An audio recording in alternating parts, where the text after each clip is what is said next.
এবারে টাকা বেশি করে 4-5 মাস হয়েছে।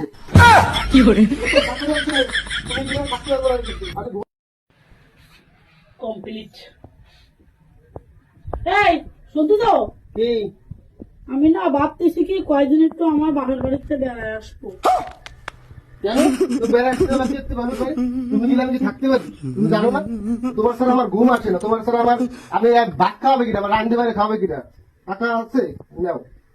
তুমি এই হঠাৎ করে এইসব বাইনা দেবে আমার মধ্যে ভালো লাগে না। বাড়ির বাড়ি গেলে আমি একা একা থাকতে পারি?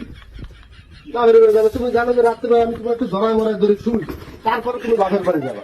তুমি বাপের বাড়ি গেলে কিনা আমার কেয়ার করবে, আমার কেউ দেয় বাপের বাড়ি গেলি?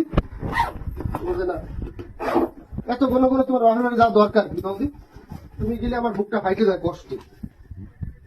আর কোনো সময় এরকম পাবা না, ঠিক আছে? বাপের বাড়ি যাওয়ার নাম তুমি নেওয়া, বাপের বাড়ি তুমি গেলে আমি থাকতে পারবে না। বাপের বাড়ি বারবার খালি বাপের বাড়ি করো। আমার রান্না বাড়ি ভালো মন্দ কেউ খাওয়াই তুমি ছাড়া? তুমি বাপের বাড়ি যাওয়ার কথা মতো কবাই না। তুমি বাপের বাড়ি যাতে পারবো, বাপের বাড়ি গেলে আমার হচ্ছে কষ্ট হয়, বাপের বাড়ি গেলে আমার ভালো লাগে না। আর টাকা কত? 7-8 দিন 10 দিন তুমি বেড়াও, এগুলি ভালো লাগে? ধরো টাকা কিছু দাও। আর বাপের বাড়ি কিন্তু কোনো কোনো যায় না, বুঝেছো? বাপের বাড়ি গেলে क्लाइमैक्स अभी बाकी তালাটা করে তাও জানো না তুমি। বাপের বাড়িতে ঘর বাড়ি খেয়াল রাখবে কিনা, কিনা কি দেখে আমি কিছু বুঝতে পারছি না, ঘুমোতে পারবো না, থাকতে পারবো না, খাওয়া দাওয়া আমার প্রবলেম হয়ে যাবে। তাও তুমি বলবে আসলে বাপের বাড়ি তো 2-3 মাসে বেশি তুমি খাও না, এবারে টাকা বেশি করে 4-5 মাস হয়েছে। আর তারপরে এখানে তুমি গেলে আমি থাকতে পারবো না, কিন্তু আমি ঘুমাইতে পারি না।